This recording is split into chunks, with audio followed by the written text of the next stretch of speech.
Tassa bhagavato arahato samma sambuddhassa. Namo tassa bhagavato arahato samma sambuddhassa. Namo tassa bhagavato arahato samma sambuddhassa. Good evening, everyone.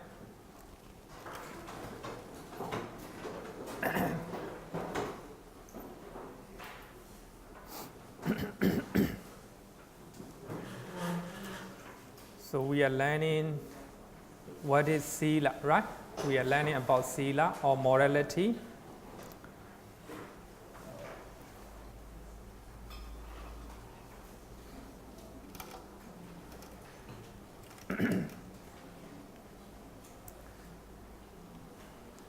Sila means conduct or habit.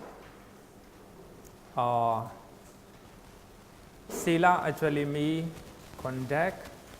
In other, we can call it habit, right? Habit.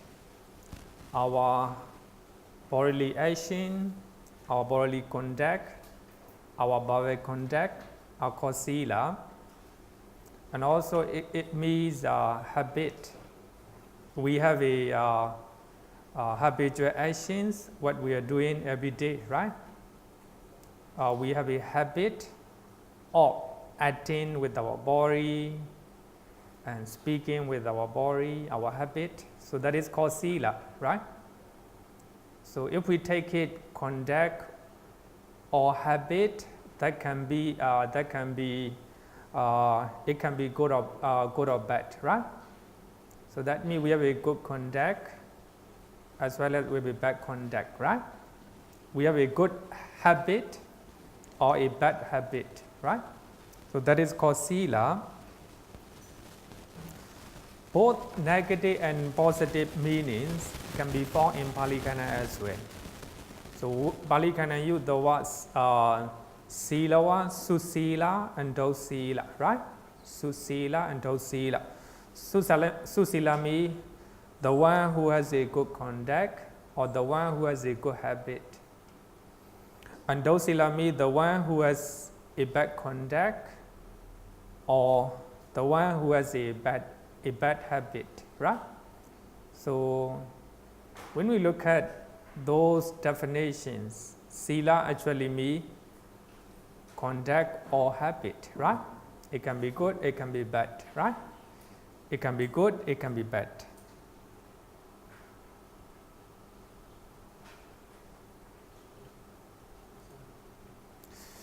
Mostly the term Sila is used in the sense of positive conduct.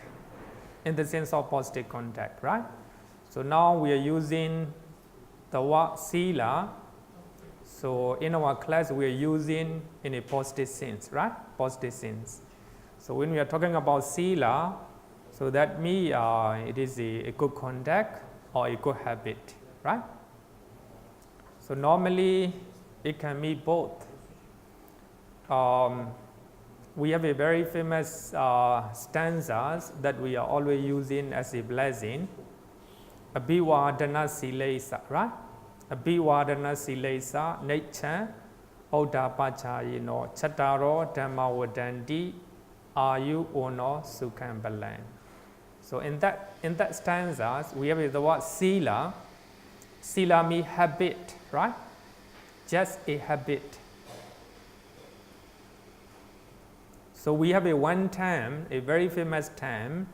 So when we talk about rites and rituals, Silapata Paramasa, Silapata Paramasa. In that sense, Sila is just habit or just a conduct. So it can be good or it can be bad, right? It can be good and it can be bad. So regarding with the Abhivadana Silesa, nature Oda Pachayino, Silesa, Sila. But here, so the meaning of that stanza is the one who is always paying respect to the elderly people and paying homage to the elderly people and he will have a long life, beauty and strength, and ayurvana, sukha, happiness, right? Happiness, long life, strength, happiness, and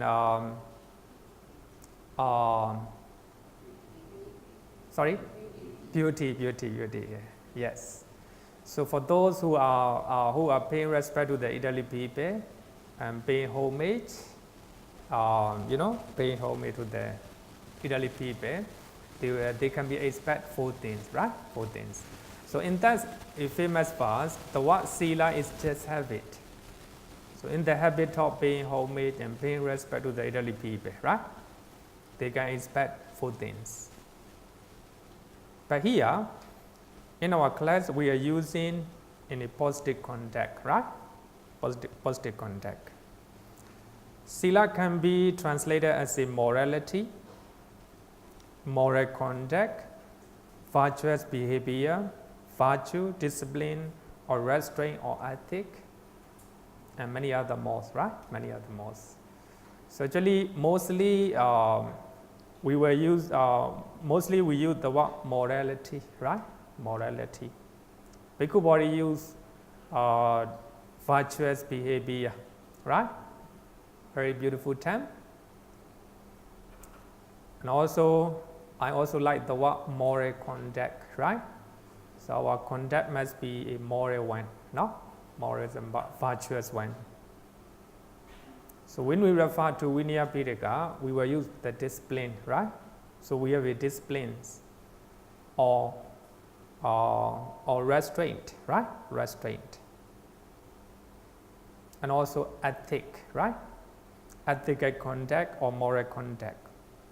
Then I think that after learning the topic morality or Sila, so you can compare Buddhist moral conduct and also the moral conduct taught by the scholars from East and West, right? From East and West. So you can compare both moral conduct or morality, right? So in Pali Canon, Sīla, Sila Sampano is very often mentioned, endowed with the virtue, right? Endowed with the morality. For those who are endowed with the virtue or morality, they can go to good destinations, right? Good destinations like this. I think I will show a very clear and very easy definition of Sila, right? And just remember this definition, the most easy and the most precise one. Sila basically means a conduct or a behavior that control our body and speech, and also that use our body and speech because of 2 reasons: not to do any evil deeds, and second one, to do good deeds, right? That is the simplest way of definition of Sila. So a conduct or behavior that control our body and speech not to do any evil. A conduct or a behavior that we use our body and speech to do good deed, right? That is Sila. So we trying to control our body and speech not to do an evil deed. We trying to use our bodily and verbal actions to do good things, right? So that is called Sila. So we are not calling Sila a mental action, right? We are not using Sila as a mental action. Only bodily action and verbal action, right? So if you can control your body and speech not to lead to a bad behavior, right? And trying to use our bodily and verbal actions to do good things. So therefore, do's and don'ts are 2 aspects of morality, right? So when we talk about Sila or morality, as a Buddhist, we remember, don't do that, right? Not to kill sentient beings, not to steal, right? Not to tell lies. So when we talk about morality or Sīla, we pay much attention to negative side, right? Negative side. So here we have to remember do's and don'ts, right? Both of the do's and don'ts are aspects of morality. If you are doing something, good things, that can be morality. So if you are controlling your bodily and verbal actions, not to do bad things, right? That is also aspect of morality. So I think that this is the most easy way, right? So when we are talking about Sīla or morality, try to remember this definition, right? So I think that most of you already know a very famous verse from Dhammapara, not to do any evil, to do good deed, right? So these are two aspects of morality. Two aspects of morality. So not to do any evil, to do good deeds. And to purify one's mind. So you need to purify your mind. That is meditation. That is a bhavana that we are going to learn, right? As a next topic. So this is a teaching of the Buddhas. Here, all the Buddhas, not one Buddha, right? This is a teaching source all the Buddhas. So when somebody asks, what is teachings of the Buddha? We normally quote this verse. Not to do an evil, number one, and to do good deeds, number two, and to purify oneself, right? But if you look at this verse, it's too condensed, right? So it's not clear what is evil deed and what is good deed, right? So I think that we will clarify what is good deed, what is bad deed. So after we learn this topic, you will know very clearly, right? What is good and what is bad. Other than that, you don't need to care, right? You don't need to care. You will know a precise definition of what is good and what is bad, right? And also purify one's mind. How to purify your mind, right? We call it kilesa. We have a lot of defilements in our mind. Negative mental state. We need to purify, right? So we can purify those defilements in our mind through meditation, through mindfulness, right? Through mindfulness. So we will learn in this topic. So this is the teachings of the Buddha. So we can summarize teachings of the Buddha in this way, right? In other words, we can say this is a Sila Samadhi Panya, right? So this is a Sila Samadhi Panya. So we can say that Sila Samadhi Panya are the teachings of all the Buddhas, right? So when we want to summarize Tipitaka, so there's only three words, right? Sila Samadhi Panya. So if you want to widen teachings of the Buddha, you can summarize another way: Dana, Sila, Bhavana. Dana is too busy, right? So when we want to talk about the path to purification of our mind, only three: Dana, Sila, Bhavana, right? Dana, Sila, Bhavana. So here, when you look at this verse, not to do any evil, to do good deed, that is Sila, right? So here, not to do any evil is a negative definition of Sila, right? Sorry, the definition of Sila from negative point of view, right? And to do good deed, so that is the definition of Sila from the positive point of view, right? Positive point of view. So I will call it two aspects of morality, do's and don'ts, right? Do's and don'ts. And we will learn, actually mostly it is very important to know that Buddhism is accused of pessimistic religions.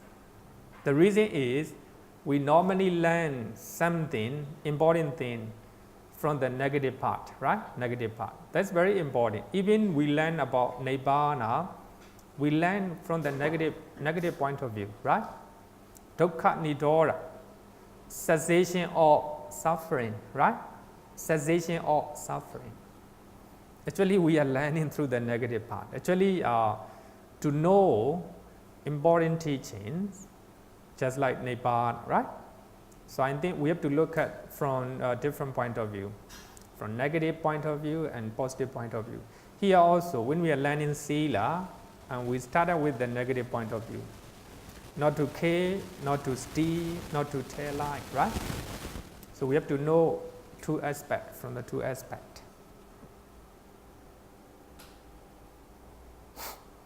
Okay. Then Visuddhimagga mentioned, Visuddhimagga define what is Sila. So I also like this definition, very clear and easy to understand. Sila is the states beginning with the volition or motivation, cetana in Pali, cetana, present in one who abstain from killing living beings, etc., right? Killing living beings, taking what is not given, telling a lie, right? And the one who fulfills the practice of the duties, right? The practice of the duties, it is called Sila.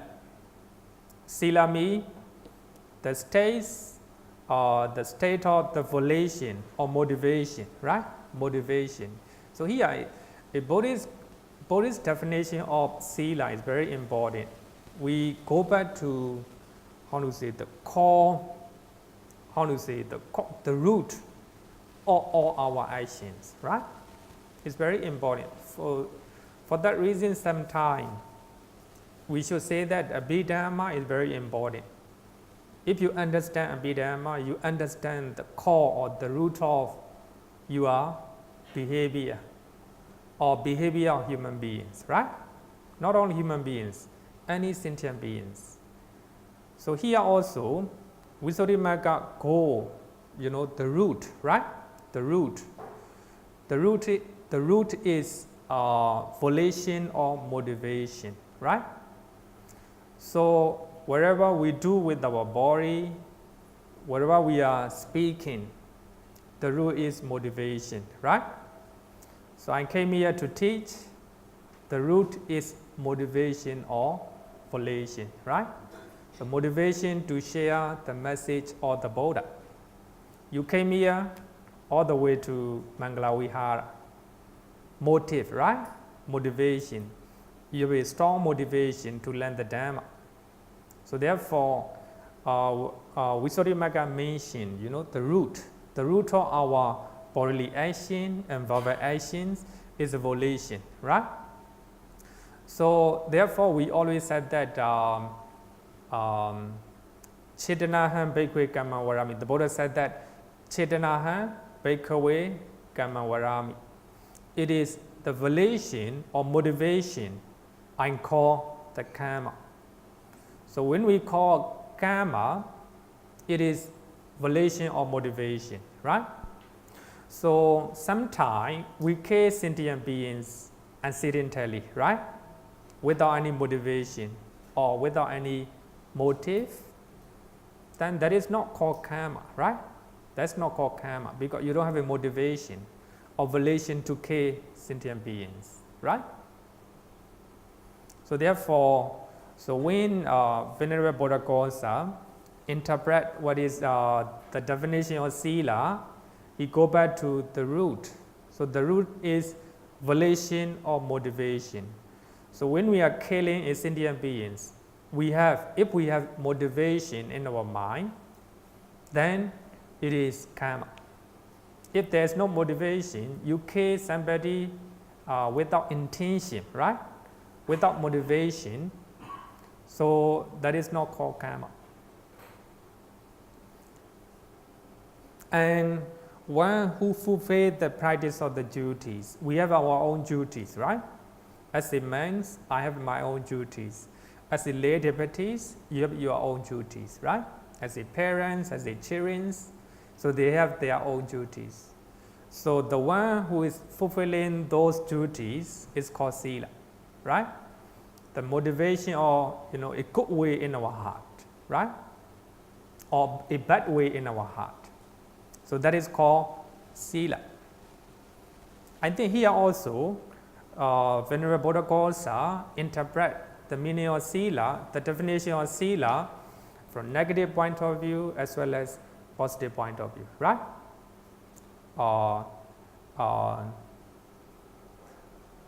The state beginning with the volition or motivation present in one who abstains from killing living beings, stealing what is not given, etc. Right? This is from negative point of view. And the one who fulfills the practice of duties, right? Duties.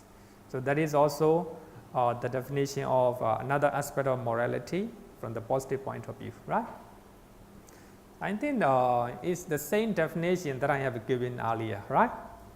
So here, Sila means a conduct or a behavior that control our body not to do any evil. A bad deed, we use our body and a conduct or behavior that we use our body and speeches to do good things, right? To do good things. So that is called Sila. Any question up to now? Okay, no question. Let's go.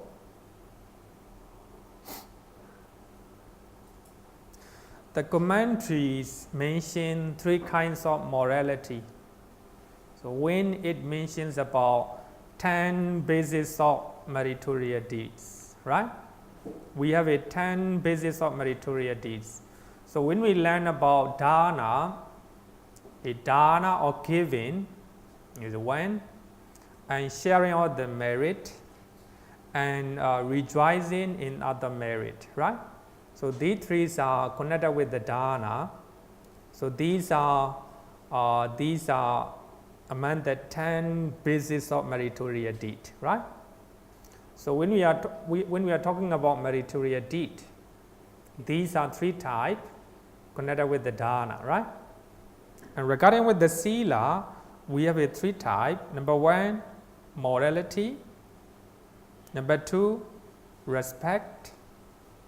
And number three, service. So these are three aspects of morality according to commentaries, right? According to commentaries. Here, morality, we don't need to explain. And second one, paying respect, right? If you pay respect to the men, if you pay respect to your parents, to anyone, right? To anyone. But here respect means two types. If you pay respect to the elderly people, right? In Pali, it is called Garawa. But when you respect to the junior people, right? That's called Nivada, right? Nivada.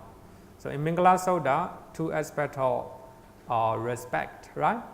If you respect senior people, that is called Garawa. If you respect to the junior people, that is called Nivada, right? So here respect means two aspects. I think later I will explain in detail. And number three, service. You render your service to the society, to the temple, to your family, to your countries, right? So that is called service, right? Service. We call it Vayavacha in Pali. Vayavacha in Pali. So here, so when you are rendering service to the community who are doing good things, right? You are not rendering your service for those who are doing bad things. It's not called service. So here, service is you are giving your service to those or to the societies who are doing good things, right? Then only it is called under Sila. I think if you are rendering service, suppose it's hard to call if you are rendering service to your country for fighting, right? It may not be called service according to Buddhist ethic, right? Buddhist ethic. So these are morality, respect, and service are mentioned as three kinds of morality as a part of 10 bases of meritorious deed, right? So among the three, we will learn about morality first, then respect and service, right? Okay. So these are the definition of Sila. Definition of Sila. I hope it is clear, right? It's clear. Okay. Question with the microphone.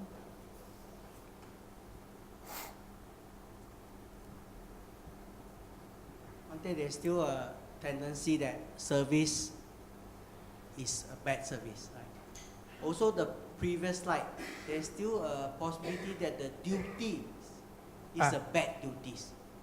Like for example, if he is a pest controller, then his dutiful, his duty is to kill the pest. So every morning he goes to kill. This is his fulfilling his duty. But his duty is a bad duty. I think it can be a bad duty and a good duty. But here, we have to take it a good one, right? We have to take it a good one. So when we interpret Buddhist Sila, right?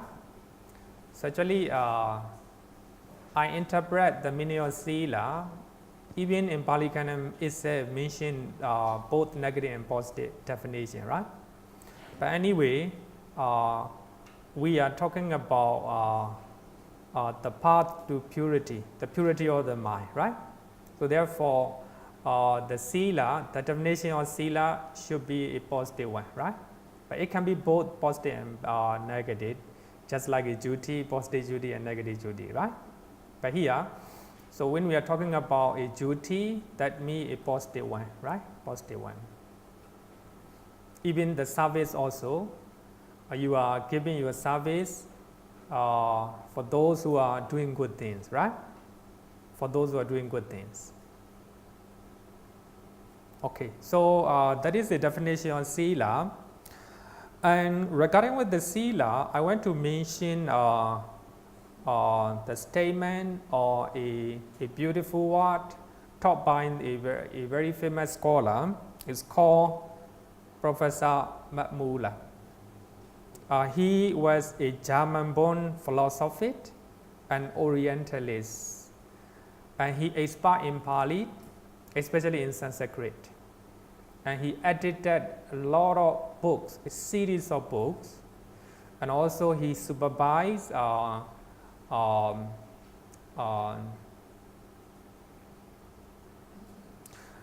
sacred books of the East.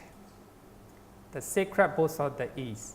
So these are the translation of the Pali Canon as well as the commentaries, right?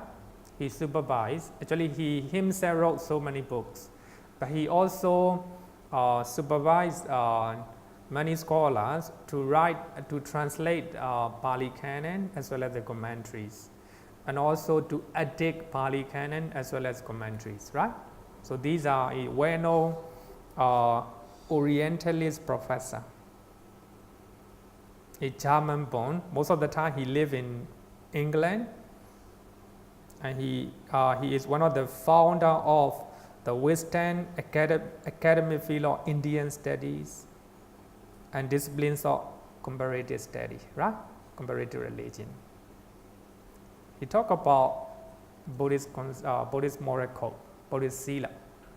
And he said that Buddhist moral code is one of the most perfect which the world have ever known, right? It's very heartening to know that the Buddhist moral code, in other words, it is a Sila, is the most perfect in the world, right? He is a scholar, the Christian background, the Western background, right? Who study a lot of religions, who study a lot of ethics, right? Then after we finish this topic, then you can Google moral conduct or morality, and you will see series of a lot of discussions, right? A lot of discussions that you can listen to them and you can compare with the Buddhist ethic, right? Buddhist ethic or Buddhist moral conduct. Then you will see the difference, right? You will see the difference, and you will have a better understanding about regarding with our ethic or morality, right? Ethic or morality.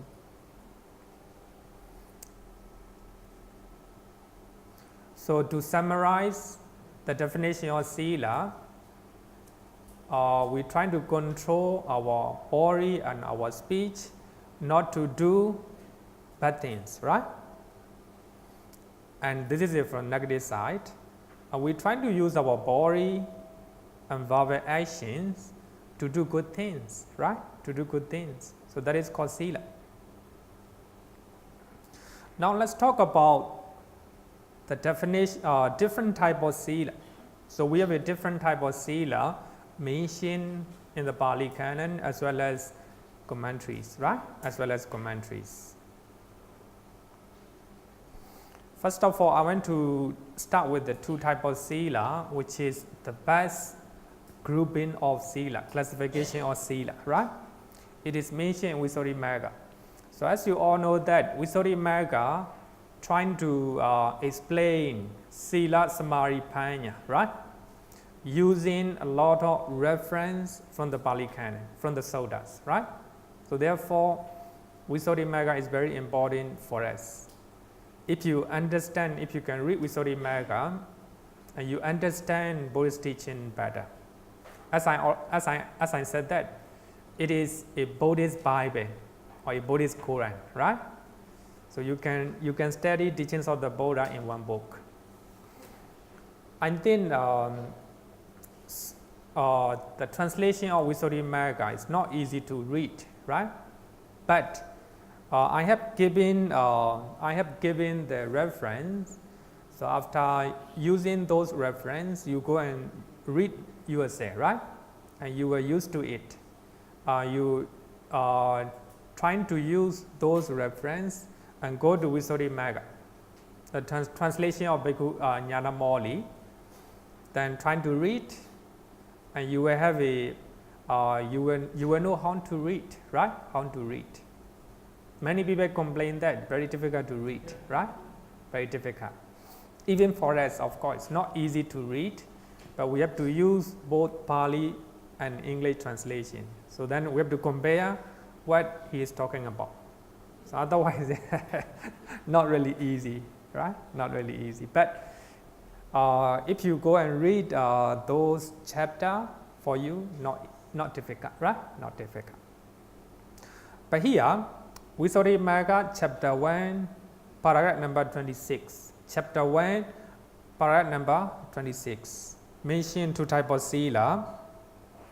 And in Visuddhimagga, Sila is categorized into different groups. In one classification, two type of Sila is mentioned. Number one, we use the word practice, right? Practice. Charita Sila. So we try to practice positive moral conduct and virtuous behavior. So that is called practice Sila. We try to practice, put into practice a good behavior, right?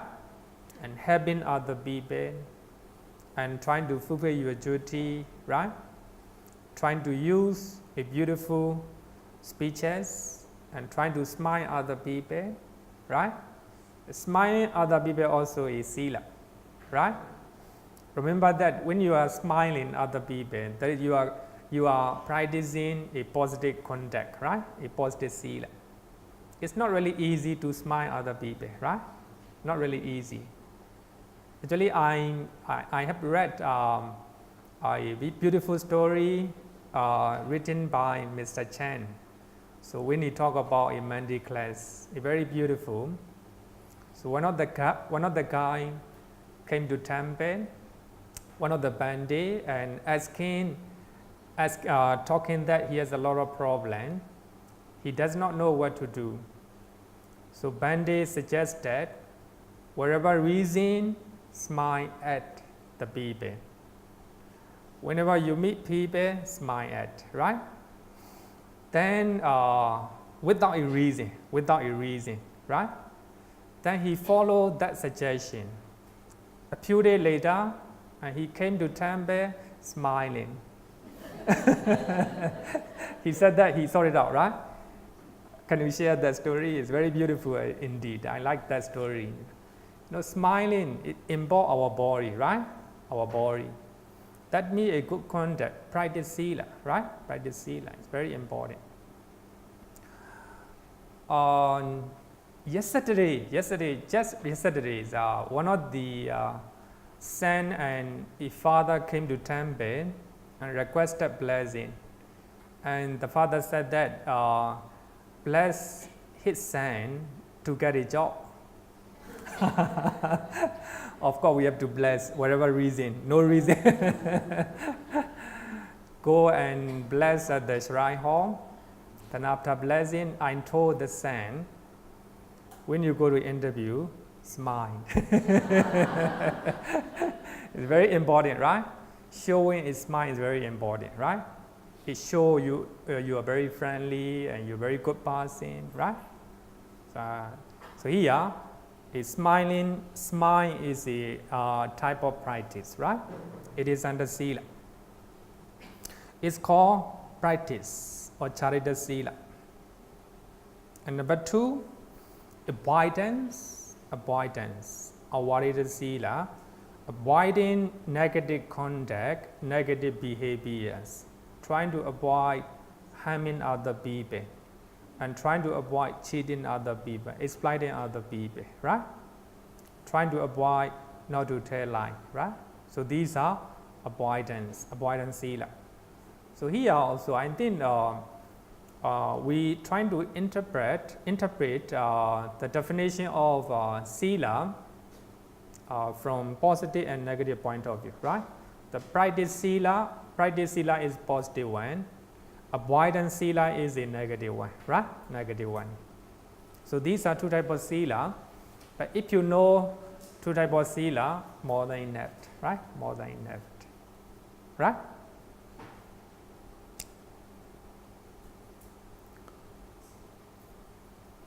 Regarding with the 2 types of, I want to start with the avoidance Sila, right? Avoidance. Want to interpret what is the avoidance. Avoiding unwholesome actions. In Pali, we call it akusala karma, right? So we are learning about karma, right? So I think that later I will try to explain different type of karma, right? Different type of karma. For the time being, so while we are learning morality or Sila, we are learning karma as well, right? We are learning karma as well. Avoiding unwholesome actions, just like killing sentient beings, stealing, and sexual misconduct. So all these are called unwholesome actions. Unwholesome actions. In Pali, we call it akusala karma, right? Akusala karma. Then practice Charita Sila, practicing wholesome actions, just like smiling, right? Just like smiling. Just like keeping your house very clean, right? These are the positive Sila. Such as fulfilling one's own duty, rendering service to your family, to your temple, to your countries, right? So these are called practice. I think that is quite clear, right? Clear. Now I want to go further regarding with the avoidance and practice Sila. Number 1, avoiding killing, harming any sentient beings. So this is the first precept among the 5, right? Among the 5 precepts, this is the first one among the 5 precepts. Avoiding killing, not only killing, but also harming other people, harming sentient beings, right? Sentient beings. Not only human beings, but also any sentient beings, right? Sentient beings. So this is what is the Sila, avoidance Sila. Then protecting all living beings from possible dangers. So that is a avoidance, right? Sorry, this is a practice, a positive aspect of Sila. Protecting all beings, all living beings from possible dangers. If you are protecting your children, your family, your country, right, from possible danger, it's called positive practice Sila, charita Sila. And number 2, avoiding stealing, exploiting, and cheating. Actually, we have a different type of taking what is not given, different type of stealing. If you are exploiting your workers, if you are cheating in your business, that is the type of adena dana, right? So when we learn adena dana, we will go in detail. So these are the negative part that you have to avoid, right? That you have to avoid. Then developing generosity. Instead of cheating, you're trying to develop generosity, right? You're trying to practice contentment. Instead of exploiting other people, you're trying to content what you have, right? What you deserve. That is a positive aspect of Sila, and also fairness, right? And number 3, avoiding sexual misconduct, that's something that you have to avoid. Then positive one, being faithful to your own partner, to your husband, to your wife, you're faithful to them, right? And also taking care of your family. Actually, taking care of your family, that means you are fulfilling your duty, right? That is a positive aspect of Sila, or morality. Some people, they love their family too much, so much, right? They're trying to make money, and they're trying to provide the family for the welfare of the family. That is a Sila, right? A positive aspect of Sila.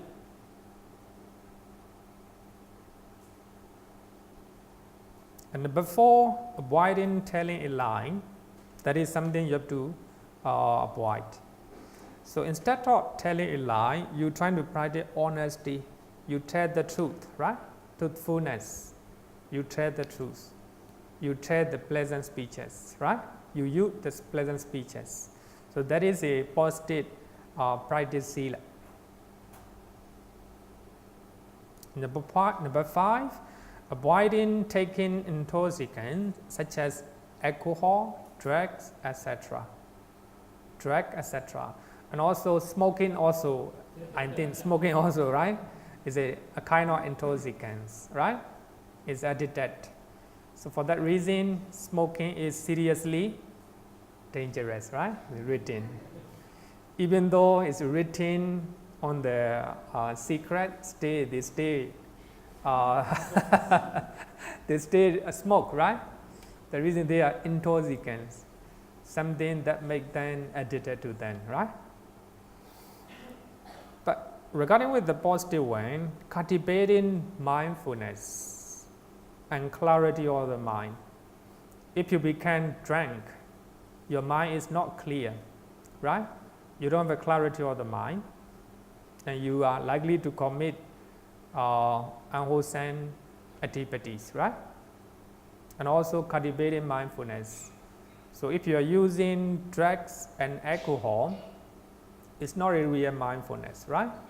It's not a real mindfulness.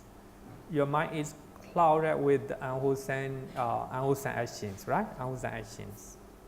So I think that these are the avoidance and practice, 2 aspects of Sila, right?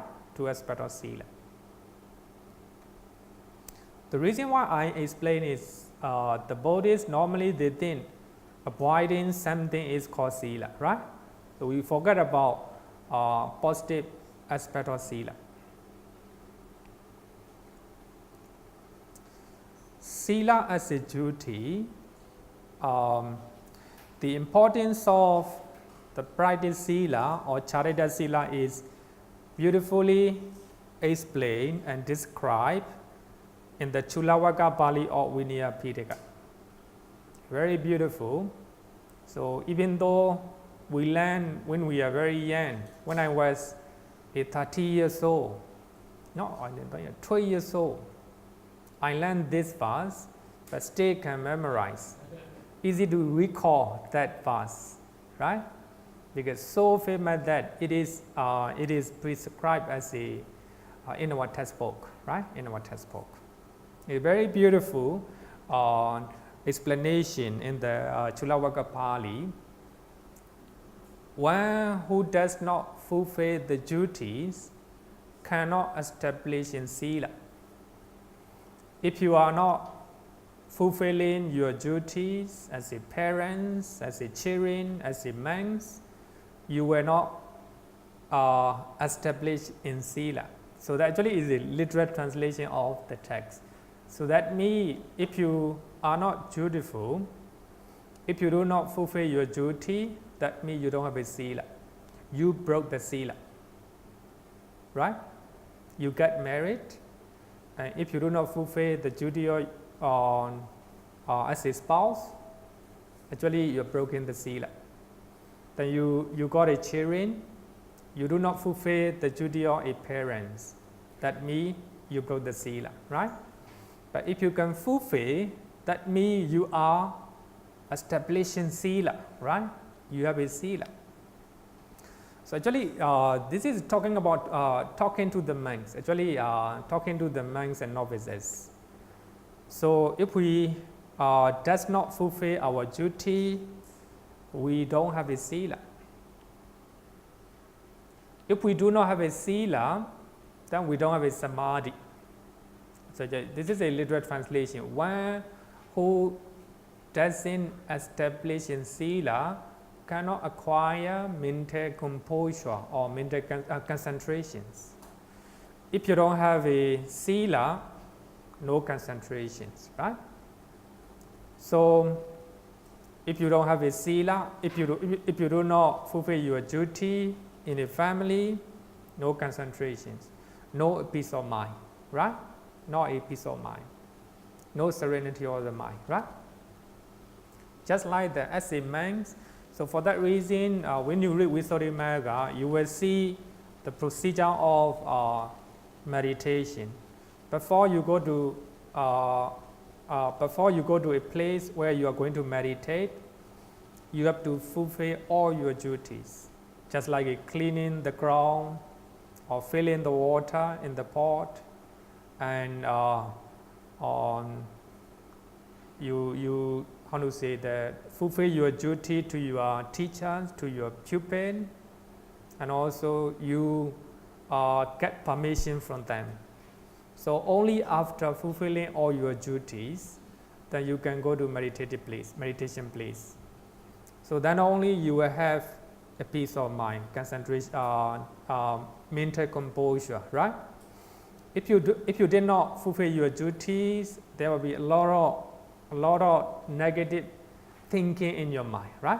In your mind. So therefore, fulfilling duty is very important. It is called Sīla. Without Sīla, you cannot get concentrations, right? Concentrations. Without concentrations, you cannot see the Dhamma. You cannot see the Dhamma. Actually, the Chulavaka Pali mentioned that one whose mind is wavering like the flag in the wind, not tranquil, cannot see the Dhamma. So here the Dhamma means the truth. What is right and what is wrong. And impermanence and permanent, right? The truth. So that means only we have a concentration, a peace of mind, then we can see the Dhamma or the truth, right? So only if you do not see the Dhamma, you cannot escape from suffering, or you cannot escape from problem, you cannot escape from unhappiness, right? Actually, this we call it dependent origination, right? Dependent is small model of dependent originations. So if you do not fulfill your duty, no Sīla, no concentrations. No concentrations, not understanding the truth. If you do not understand the truth, you cannot escape from suffering. Dukkha, right? Dukkha. So if we look at this, I think these writings, these passages from Chulawakapali, Vinaya Pitaka, it is very important that we need to fulfill our duties, right? Wherever you are, if you are a child, if you are a children, you need to fulfill your duty to your parents, right? If you are parents, you need to fulfill your duties as a parents. So if you are a monk or a nun, right? We have our duties. We have to fulfill. Okay. Then let's go to another one. Collection of Sīla. In Digha Nikaya, we have Silakkhandha Vagga Pali, Silakkhandha Vagga text. This is the first text from Digha Nikaya. It contains 30 suttas. 30 suttas. Silakkhandha Vagga means the collection of Sīla. The collection of Sīla. The most complete list of Sīla can be found in the first two suttas. Actually, in all the sutta, but the most complete one can be found in Brahmajala and Sammiññaphala Sutta. Sammiññaphala Sutta. Brahmajala and Sammiññaphala Sutta. So therefore, I think that suttas are very important. So I have a discussion with one of my close friends. We have a three Tipitaka, right? We have a three Pitaka, Vinaya Pitaka, Sutta Pitaka, and Bidama Pitaka. If you were to take only one Pitaka, which one you will take? My friends say Abhidhamma. I say Sutta Pitaka, right? Sutta Pitaka. The reason is in Sutta Pitaka you can find anything. The Dhamma from Abhidhamma Pitaka, Vinaya from Vinaya Pitaka. Everything can be found in Sutta Pitaka, right? Sutta Pitaka. So they are very important. So the most complete list of Sīla can be found in Silakkhandha Vagga Pali. I hope that you have read Sammiññaphala Sutta, the fruit of recluship, right? So after you read all these sutta, you will know what is Sīla. Actually, the Buddha is talking for the monks, not for the lay devotees, right? Talking for the monks. So anyway, after reading the morality of Sīla for monks, you will understand, right? A Buddhist moral conduct, or Buddhist morality, right? You can learn that. So Brahmacharya is very important. So actually I have explained earlier, I thought that, right? For those who are new, I want to explain a little bit. Brahmacharya explained 62 wrong views, right? So this is the first suttas in the 5 Nikayas. The monks, the participants of the first Buddhist council, so they rearrange all the Buddhist teaching according to their classification, right? Dika Nikaya, Majjhima Nikaya, Saundara Nikaya, etc.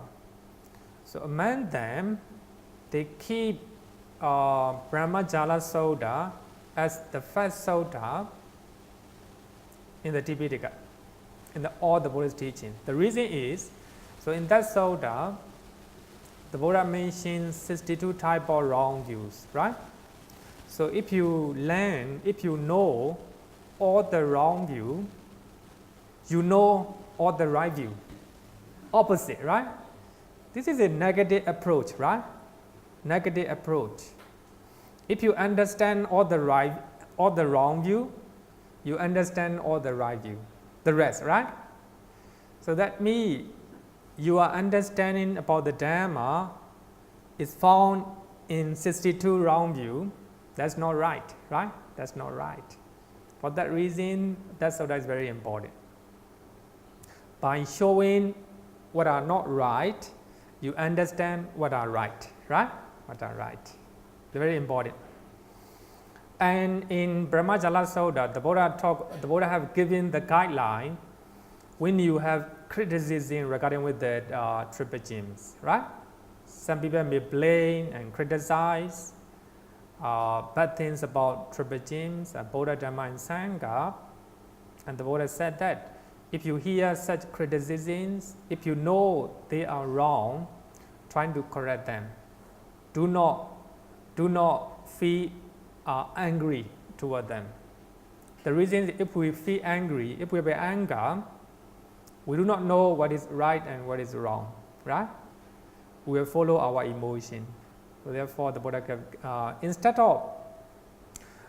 of being angry, and we trying to respond without anger. We trying to respond then. So what they said is wrong, right? But when you hear, people might say good things about triple gems, right?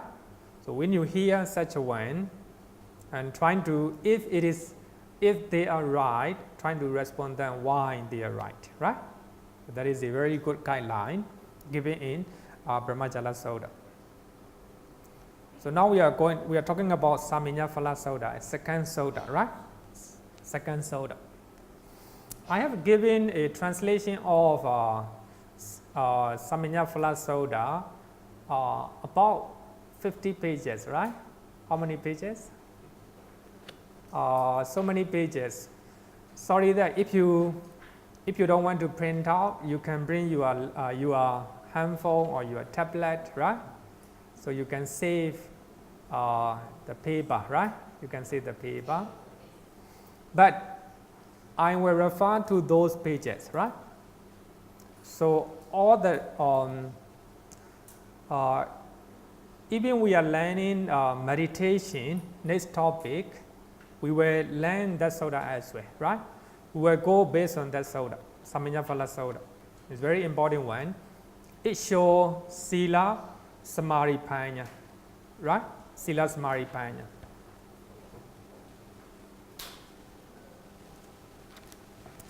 So all the sutta from Sila Khanda Varga listed morality into three categories. The first one is Chula Sila, the short section on morality.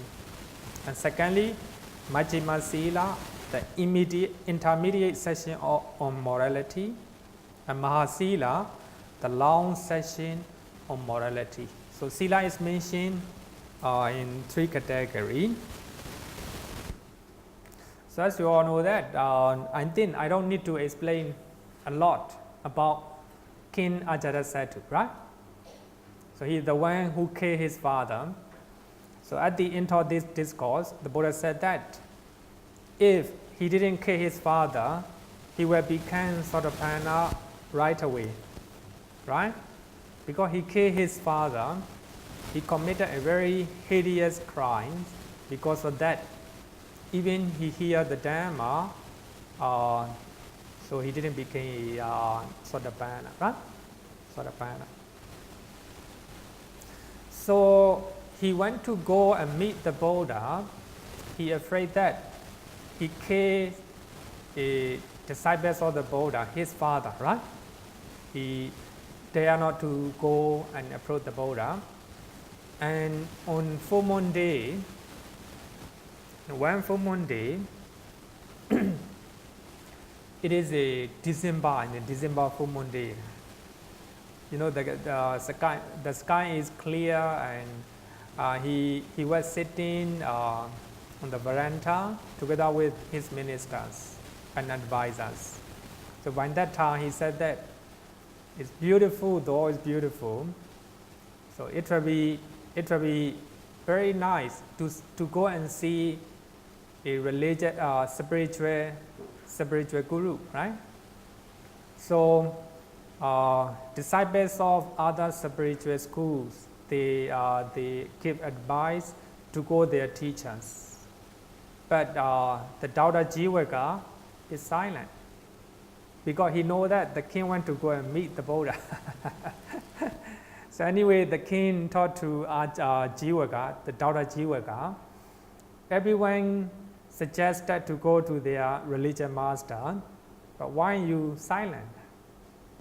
Then only Doubter Jivaka said that the Buddha is currently staying in Viluvana temple. Then it's good to go there, right? Then the king Ajata said to go there, and he see that the Buddha was sitting with a large follower of disciples, very quiet, right? You see, he doesn't hear anything, any noise, so he became afraid, right? He think that Doubter Jivaka make a plan to kill him, right?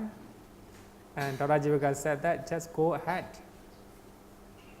Then when he met with the Buddha, he has a feeling of calmness in his mind, right? He's worried that one day his son will kill him and become the king, right? Just like he committed his father, right? Then he said that, I want my son get such type of serenity of the mind, right? He make a wish. And the Buddha said that, the king, may your wish be answered, right? Then after that, after their Korea talk, Korea conversation, the king asked the question. The king asked one question. And the Buddha asked, did you ask the same question to other religious masters? And the king answered yes. And the king answered their answer, right? The king how to say, the replying to the Buddha, giving their answer. So by studying this Sutta, Samanyaphala Sutta, we can learn the important teachings of the spiritual master at the time of the Buddha, right? At the time of the Buddha. Then the king asked the same question to the Buddha. Go to paragraph number 33. Paragraph number 33.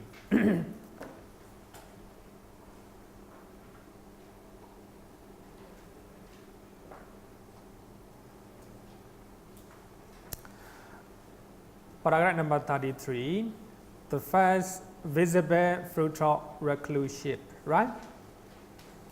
And the king said, Bhante, there are various professions or cracks, right? Various professions, just like elephant trainers, horse trainers, charioteers, archers, soldiers, domestic workers, barbers, laundrymen, cooks, porters, accountants, and then we're not reading all, right? So actually the king is talking a lot of professions. So these professionals, they enjoy here and now the visible fruit of their professions. They obtain happiness and joy in themselves and also they give happiness and joy to their parents, to their wives, to their children, to their friends and colleagues. And they establish an excellent presentation or gift to recluse and Brahmins. So that means they do dana, leading to which lead to heaven, ripening in happiness, conducing to a heavenly rebirth. So again, is talking. There are a lot of professions. Many people they do their profession, right? In this way, they have a happiness for themselves, and they can give happiness to their family, to their friends, right? So these are the results that they can experience in this very life, right? Right now.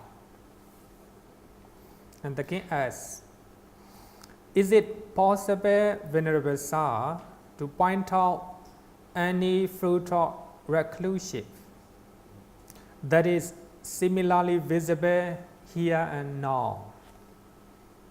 So actually, the fruit of reclusive is Saminya Phala, right?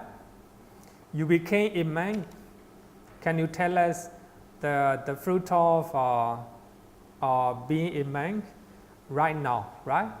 That can be experienced, that can be seen right now. The question is like this.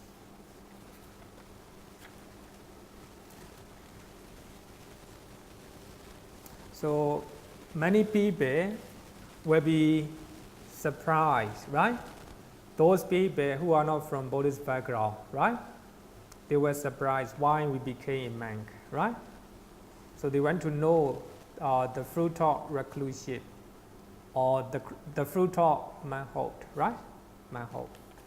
Actually, the Buddha questioned the king, right? So the Buddha used a counter questioning, and the king, I will ask you the question, and you answer as you think is fit, right? So the Buddha has said, suppose you have a slave, a workman, parat number 34, right? Parat number 34. What do you think, great king? Suppose you have a slave, a workman who rises up before you, retire after you, does wherever you want, acts always for your pleasure, speak politely to you, and is ever on the lookout to see what you are satisfied. Actually, I'm not reading all, but it will take a lot of time, right? And there is a slave man or workman who is always looking after the king Ajatasattu, right? Then one day he thought that the king Ajatasattu also a human being. I also a human being, right? But I have to take care of the king, right? But he enjoys sensual pleasures just like a god, right? For me, I have to ride before him and sleep after him like this, right? So I think it is the result of karma, right? And he thought that if I do a good things, in next life, I will be like him. Then thinking that, he became a monk, right? He became a monk. Then the Buddha questioned the king. So after becoming a monk, and he stayed as a monk in the right way, right? Actually, here, after some time, he shake off his hair and beard, right? Put on a saffron robe, go forth from home to homeless. Having gone forth, he dressed restrained in body. That is called Sila, right? In body and speech and mind, content with simply food and shelter, delighting in solitude, right? Then the Buddha said that suppose you are man, report this one to the king, to you. So you are slave and you are workman, became a monk. Before he used to take care of you. And the Buddha asked the king, will you told him and became a slave or workman again and take care of me again? Will you say? And the king said, no, I won't say that, but I will pay respect to him, right? Certainly no, Venerable Sir. Rather, you will pay homage to him and rise up out of respect for him. Invite him to a seat or invite him to accept from us robes, alms food, dwelling, medicinal requirements. And we will provide him righteous protection, defense, and security, right? So this is the first fruit of reclusive that can be experienced right now, right? That can be experienced right now. Earlier, he was a slave man who had to look after the king. But right now, the king look after him, right? He don't need to pay homage. You don't need to right before and retire after him, right? Now, the king pay homage to him. So that is the first fruit of reclusive. And second one, paragraph number 37, and the Buddha asked the king, what do you think, great king? Suppose there is a farmer, a householder, who paid tax to maintain the royal revenue, right? But now it's a farmer or a householder. And you think that the king enjoy doing nothing. He have to pay him tax, right? It is, if I were to do a lot of good things in this life, I will become like him in this life, right? Thinking that, and he became a monk. And how to say that his man reported that the farmer and householder became a monk, right? And the Buddha asked the king, will you force that farmer or householder to become a farmer and householder, pay tax to maintain royal revenue? And the king said, no, I will not do that. Instead, I will pay respect to him and I will provide everything he needs, right? And the Buddha said, this is the second fruit, the fruit of reclusive, right? That can be experienced in this life, right? I want to share my own story. It's very on stage can recollect. So at the age of 12 years old, I became a samanera, a novice. So before that, I have to do a lot of things in the family. Of course, I have to afraid of my parents. Most importantly, I have to afraid of my sisters, elder sister, elder sisters. So when I became a samanera, I still remember the first experience coming back to my home. But in the morning, I came home and they prepare a seat with the cover, and then I have to sit down there. And my sisters and pay respect to me respectfully. He offered food to me. So this is a very, much different, Before I became samanera, I have to pay respect to my sisters, right? I have to prepare a seat for my sisters. But now she prepare a seat for me, she offer food to me, right? So that is the fruit of reclusive, right? The fruit of reclusive. I think is that can be experienced right now, right?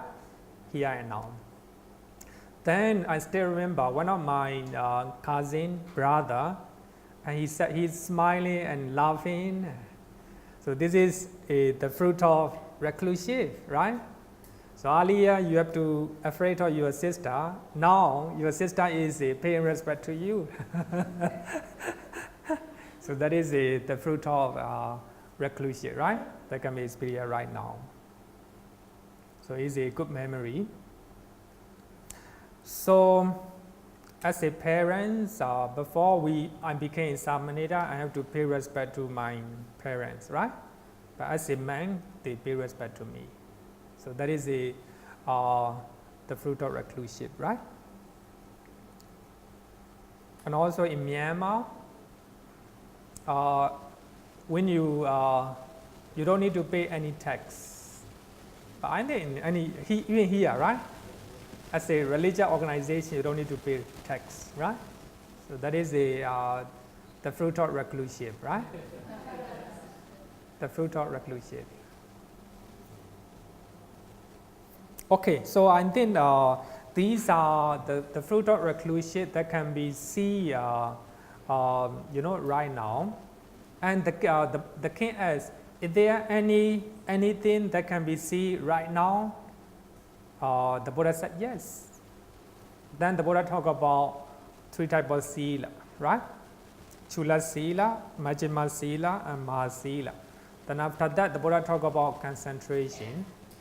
Then after that, the Buddha talked about wisdom, right? The wisdom. So when somebody became Arahant, the Buddha said that there's nothing to do. There's only, this is the end of the fruit of arahantship, right? If you became a Samanera, or if you became a monk or nuns, the fruit of being a reclusive, the higher form of the fruit or benefit is becoming Arahant, right? So when you learn this Sutta, you can understand the Arahant, right? Becoming Arahant. The Buddha didn't say becoming the Buddha, right? You understand? Not becoming the Buddha. Becoming the Buddha, becoming Arahant, the same. No different. Only the quality, right? Only the quality. I always explain that you are also Singaporean. Prime Minister Lee Hsien Loong also Singaporean. In the business of citizenship, the same, right? The same. But you have different qualities, right? Different qualities. Any question? Okay, then let's go to next one. 4 types of Sīla. So that is mentioned in Visuddhimagga, chapter 1, paragraph number 25.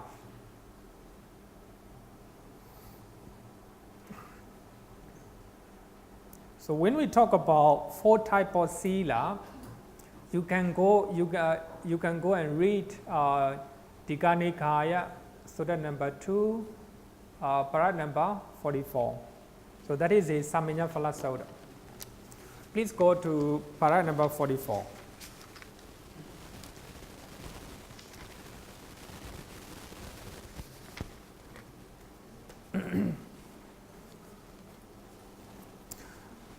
Paragraph number 44. Actually, Visuddhimagga and also the commentaries, they trying to classify the different type of Sīla looking at those sutta, right? Looking at those paragraphs. If you look at paragraph number 44, you will understand 4 type of Sīla. When he has thus gone forth, he lives restrained by the restraint of the Patimokkha.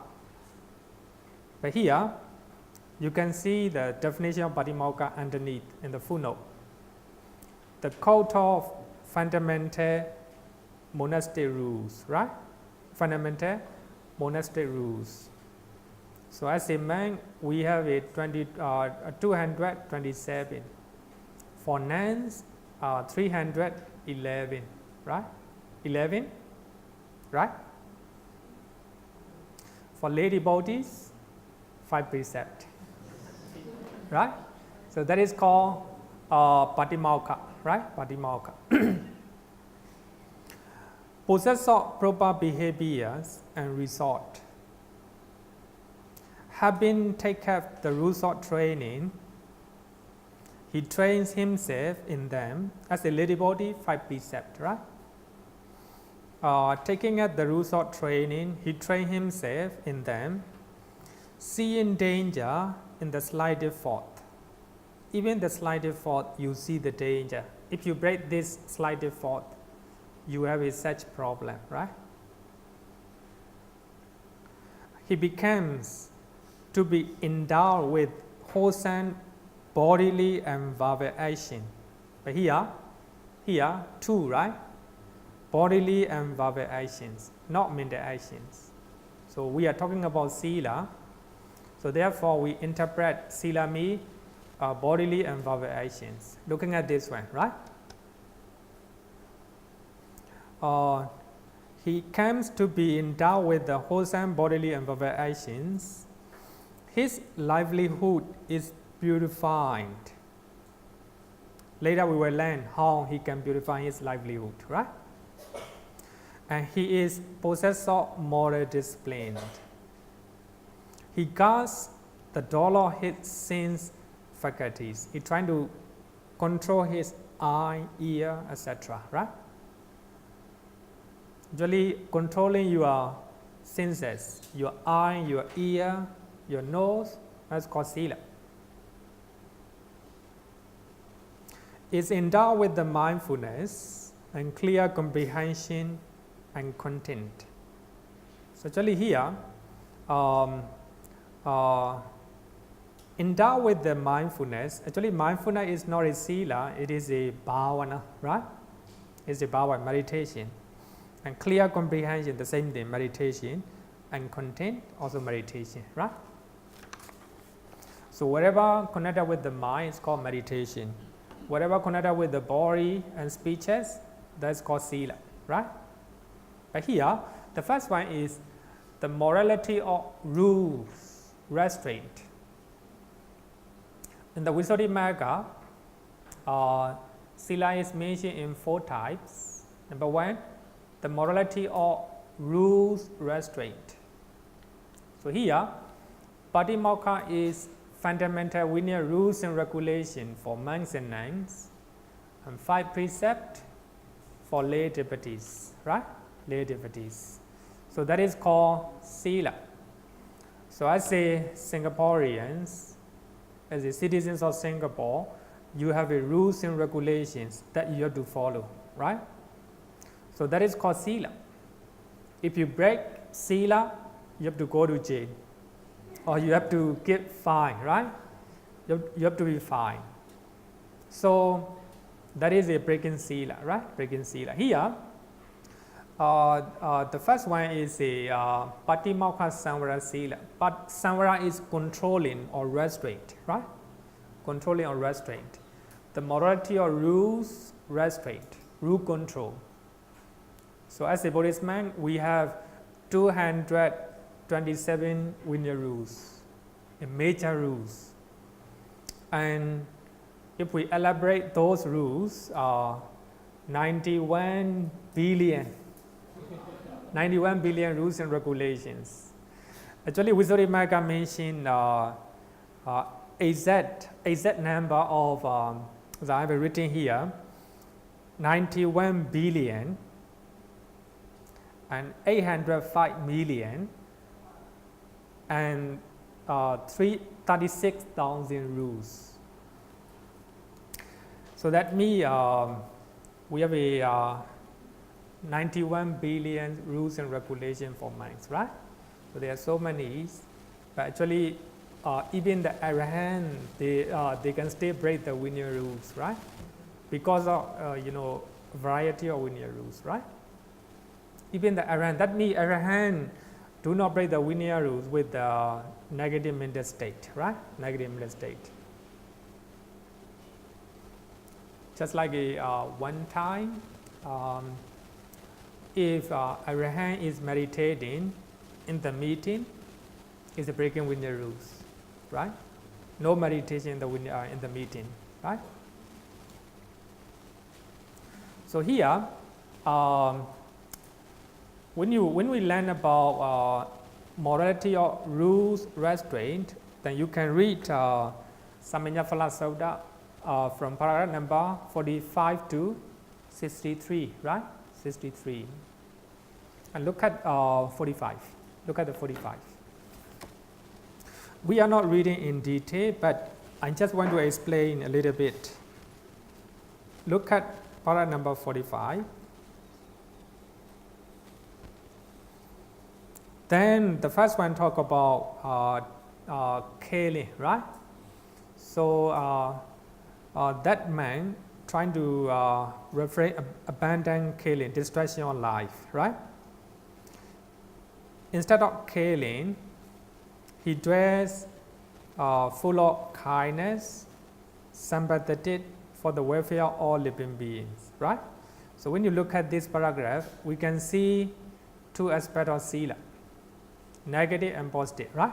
Two aspects of Sila, killing and practicing compassion and sympathy, right? And next one, abandon taking what is not given. Instead of taking what is not given, are you accepting and expecting only what is given? So when you're working for a company, you're trying to get what is given, right? What does that to you? That is called Sila. Actually, all these are taking what is not given and telling a deliberate lie, and abandoning slandering and harsh speech and frivolous talk, right? And also abstain from dancing, damaging seed and plant life.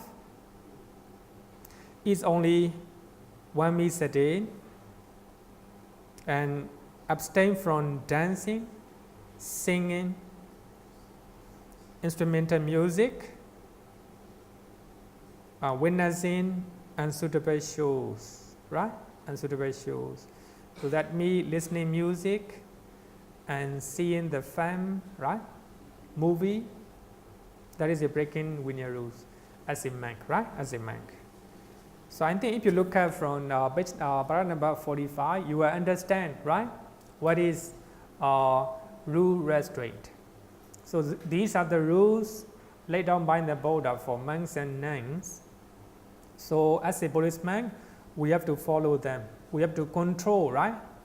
Breaking those Vinaya rules. So that is called the morality or rules restraint, right? Number 2, actually you can read for yourself, right? You can we are not reading in detail.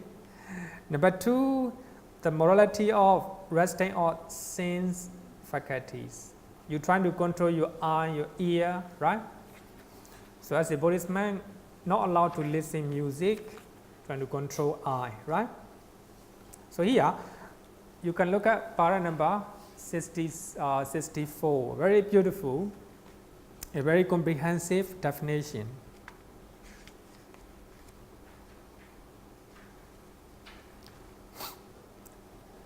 Paragraph number 64. Restraint of sense faculties, right? And how great king does the bhikkhu guard the door of his sense faculties? Here in Great King, having seen a form with the eye, a bhikkhu does not grasp at the sign or the deities. So that means when a man sees the lady, do not grasp. Maybe her face is very beautiful, her body is very beautiful like this, right? Grab the signs, right? Like this. But we have to control our eye. Since if he were to dress without restraint, without controlling over the faculty of the eye, evil and wholesome state, such as covetousness or greed, might assail him. So that means lobha and dosa. So if you like it, lobha. If you don't like it, dosa. Sometimes if you do not control your senses, suppose a lot of a loud noise, right? Then you just pay attention, even that only that one, you cannot control your dosa, right? Dosa. You are controlling your senses. But you stay where here, but try not to pay attention to that, right? And he practiced restraint and guards the faculty of the eye, achieves restraint over the faculty of the eye. So just like that, having heard a sound with the ear, having smell an odor with the nose, having taste a flavor with the tongue, having touch a tangible object with the body, having cognized a mind object with the mind. Trying to control, right? So this is a controlling of the sense faculties. So by controlling, you will not have a lobha, and you will not have a dosa, right? Dosa. So that is called Sila. If you can control your senses, that is called Sila, right? Then you have a diabetes. You need to control the food, right?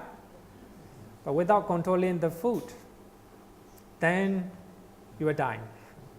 You are dying, right? So you are dying because of that the food, right? You need to control your tongue, right? Controlling your tongue is called Sila.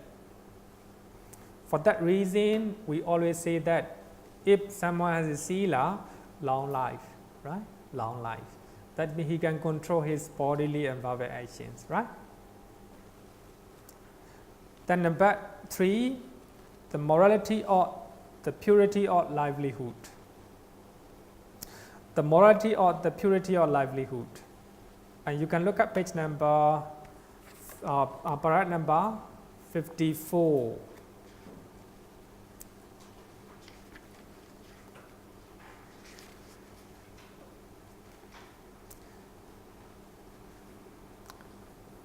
Sorry, 56.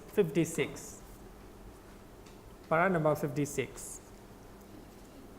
Actually, remember that it's talking about for the monks, right? Talking about for the monks, not for lay devotees. But here,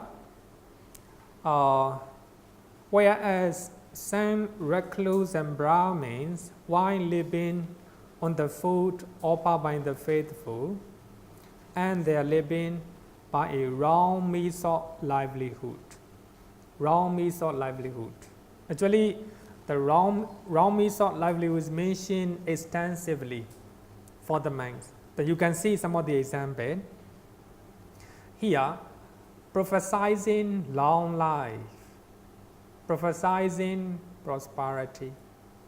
You have a long life, I predict. Prediction, right? So that is a wrong livelihood as a Buddhist monk. So that means we don't have to do that. So you will be prosperous, right? If you do that like this, right? The prophesizing in next 50 years or next year, you will become prosperous. You became a rich man like this, right? Prophesizing.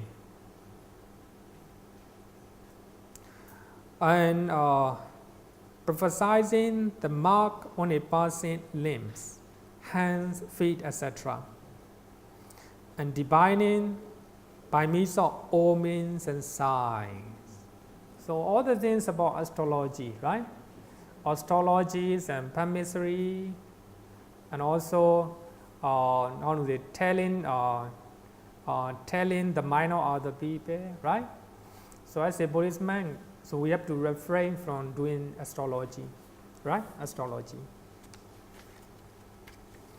And look at page number, paragraph number 57. 57. Interpreting the significance of the color, shape of the gems, garments, stuff, sword, spear, arrow, etc. Right? The interpreting the significance of the color, significance of the shape, and other features of the following items, such as the gems, right? So it will determine whether they portend fortune or misfortune. It's talking about not astrology. How you call it this one? Fortune telling. Because your jewelry is something. All right. By looking at your jewelry, so the man will tell something will happen, right? Misfortune will happen. Fortune will happen. Fortune telling, right? Fortune telling. So this also, if you look at this one, you can understand a morality or Sila for monks, right? For monks. And para number 58, making petition to the effect, right? The king will march forward. The king will return.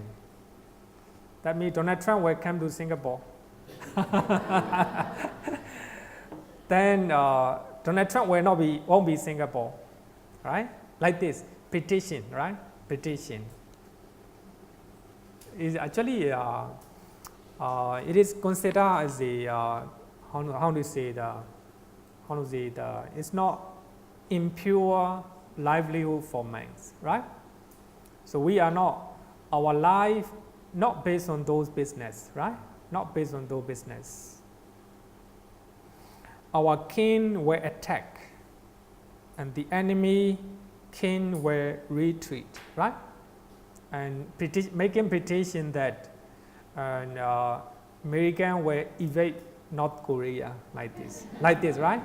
So these are a type of astrology or how you call it in English? Petition, right? Petition. And para number 59, also petition. So there will be an eclipse of the moon, eclipse of the moon and sun, like this, right? So these are petition. Para number 60 also petition. So there will be abundant rain this year. There will be a drought next year. There will be a good harvest next year, like this, right? Making petition. Based on that, he get money. He earn his living, right? Like this. So actually, there are so many monks in the Buddhist countries, especially Thailand. Fortune telling, right? Thailand, most of the monks living in the cities.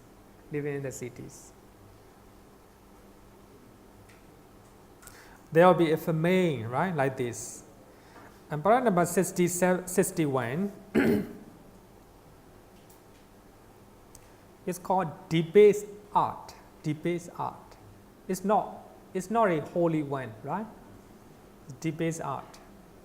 Arranging auspicious dates for marriage. So the monks don't have to arrange marriage. So that's very, very important, right? Very important.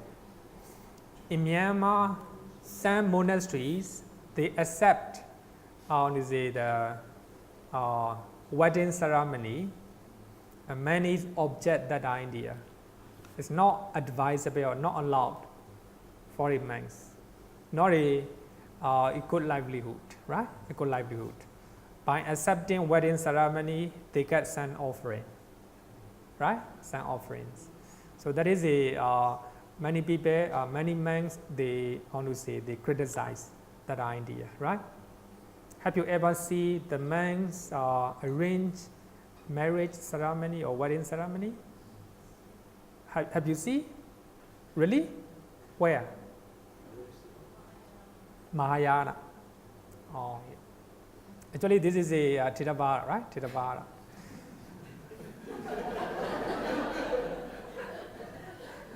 Arranging auspicious days. here also in our temple, what we do here is only after their wedding, and we bless. But it is not a breaking the Vinaya rules. So we are not making wedding ceremony, but we just bless them and make a wish they have a long-lasting relationship, right? Just a type of a very simple blessing, right? Simple blessing. So I think there is no surprise that we have a pure followers as a Buddhist, because these are very popular, very important event as a lay person, right? As a lay person. If somebody was born, being was born, a baby is very important in the family, and getting marriage is very important. Most of the religions, they're trying to make use of those important events, right? So in this way, people afraid to get away from their religion, because if they do not follow their religion, they will not get those services, right? Those services. So as a Buddhist, I think those are nothing to do with religion. So those are nothing to do with the monks. So they are just human affairs. Human people, right? So we believe that people, they can take care of themselves. They can arrange wedding themselves. There's no politics in Buddhism. Politics, they can do themselves, right? So we are not, how to say, we try not to monopolize, right? Politics. Even recent time, in Myanmar, many monks try to involve in politics. But many people criticize. Now on drawback. Sorry? When you visit the death. Oh, a very good question, very good question. Maranasati, actually, there's only one evidence that the Buddha visited. Actually, it is not in the Pali Canon, it is only in the commentaries. In the commentaries, the Buddha visit, so when in Rajagaha, there is a very famous courtesan, right? Prostitute. Not normal prostitute, the courtesan. So she's very beautiful, and she is a Buddhist. She normally invites monks to her house and offer food. Then monks are assigned to go and receive the offering from her house. So one time, a certain monk had to go there and receive offering from that courtesan, right? She is so beautiful that monk observed, and she liked Sirima, yeah, the courtesan Sirima, and he liked him so much that he forgot about the food and everything, and he became skinny without having any food, and the monks heard that he would die without seeing that courtesan, right? He also knows that it's no way to get married with her, right? Then at that time, the courtesan, she has a disease. Because of that disease, she died. Then the Buddha knew that, so one of the monks, he liked the courtesan Sirima, right? Then, without informing him, the Buddha bring many monks to the funeral, right? So at the time, as you all know, that the Buddha told the king to to open the burial of Sirima, right? And the Buddha went to a funeral together with the other monks, and the Buddha announced. So when Sirima was alive, and people have to pay 100,000, 10,000, maybe rupees, right, to stay with her.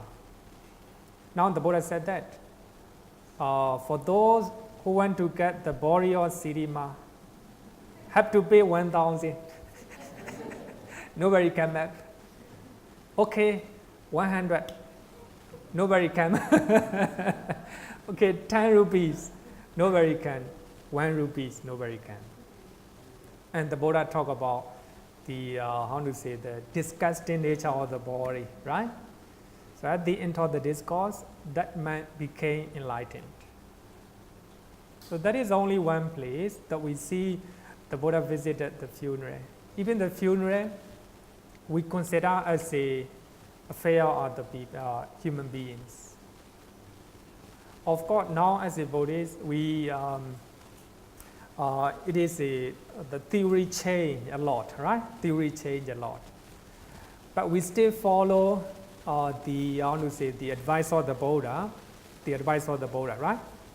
And by visiting the wake, we trying to contemplate the nature of impermanence, the nature of death, right?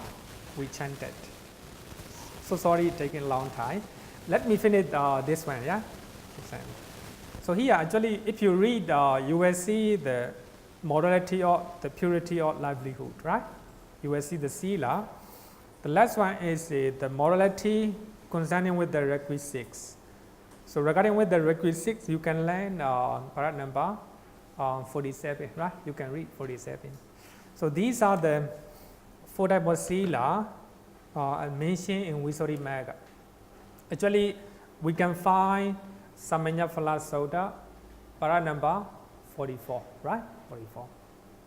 Okay, so time is up. Sorry for taking extra time. Okay.